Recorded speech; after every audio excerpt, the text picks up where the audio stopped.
বিসমিল্লাহির রহমানির রহিম। ওয়া কাদা রাব্বুকা আল্লা তা'বুদু ইল্লা ইয়াহু ওয়া বিল ওয়ালিদাইনি ইহসানান। আসসালামু আলাইকুম বন্ধুগণ। সূরা বনী ইসরাঈলের 23 নম্বর আয়াত। আল্লাহ পাক বলছেন, তোমার প্রতিপালক আদেশ দিয়েছেন তিনি ব্যতীত অন্য কাহারও ইবাদত না করিতে এবং পিতামাতার প্রতি সদ্ব্যবহার করিতে। তাহাদের একজন অথবা উভয়ই তোমার জীবদ্দশায় বার্ধক্যে উপনীত হইলে তাহাদেরকে উফ পর্যন্ত বলিও না। মানে তাদের সাথে কোন রকমের উষ্ণ প্রকাশ করা যাবে না এবং তাদেরকে ধমক দিও না, অর্থাৎ তাদের সাথে উচ্চস্বরে কথা বলিও না। তাদের সাথে উচ্চস্বরে কথা বলিও না, তাদের সাথে সম্মানসূচক কথা বলিও। আল্লাহর আদেশ মান্য করা প্রত্যেক মানুষের জন্য ফরজ। যারা এই ফরজ আদায় করবে না তাদের পরিণতি অত্যন্ত ভয়াবহ, জাহান্নাম।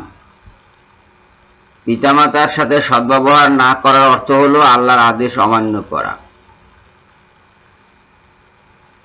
আর আল্লাহর আদেশ অমান্যকারী যত আমলই করুক না কেন, যত বুজুর্গই হোক না কেন, তার আমলনামা ফাঁকা হয়ে যাবে। আমলনামায় কিছু থাকবে না, সৎকর্ম বলে কিছু থাকবে না, আল্লাহর কাছে সেটা কবুল হবে না। যতক্ষণ পর্যন্ত পিতামাতা তার প্রতি সন্তুষ্ট না হবে ততক্ষণ পর্যন্ত আল্লাহ তার প্রতি সন্তুষ্ট হবেন না, যেহেতু এটি আল্লাহর আদেশ যে পিতামাতার প্রতি তোমরা সদ্ব্যবহার করবে। কাজেই আমাদের সবাইকে সাবধান থাকতে হবে বন্ধুগণ। আপনি কত বড় নেতা, কত বড় অফিসার, কত বড় ব্যবসায়ী, কত টাকার মালিক, কত সুন্দরী স্ত্রীর স্বামী, কিংবা কত সুন্দর স্বামীর স্ত্রী, এটা দেখার বিষয় নয়। এটা এখানে কোনো কাজে আসবে না। আপনি স্ত্রী পেয়ে পিতামাতাকে ভুলে যাবেন, অথবা স্বামী পেয়ে পিতামাতাকে ভুলে যাবেন, বন্ধু বান্ধব পেয়ে পিতামাতাকে ভুলে যাবেন, কিংবা ঐশ্বর্যের মালিক হয়ে পিতামাতাকে ভুলে যাবেন,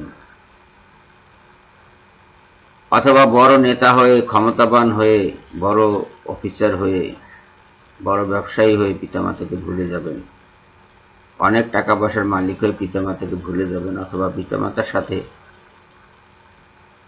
দুর্ব্যবহার করবেন, অসদাচরণ করবেন। এটা আল্লাহ কখনো সহ্য করবেন না। Be careful. হ্যাঁ, পিতামাতা ক্ষমাশীল, পিতামাতা আপনার প্রতি দয়ালু, হাজার কষ্ট দিলেও তারা হয়তো আপনার সাথে কখনো খারাপ আচরণ করবেন না, কিংবা আপনাকে কখনো ত্যাগ করবেন না তারা। কিন্তু আপনি তো আল্লাহর আদেশ অমান্য করেছেন, সেটার কি হবে? যদি পিতামাতার সাথে খারাপ ব্যবহার করেন, তাহলে তো আল্লাহর এই আদেশ আপনার অমান্য করা হলো, সেটার কি হবে? সেটা কি একবার ভেবে দেখেছেন? পিতামাতা আপনাকে ক্ষমা করে দিল, কিন্তু আল্লাহর আদেশ যে আপনি অমান্য করেছেন সেজন্য কি আল্লাহ ক্ষমা করবেন?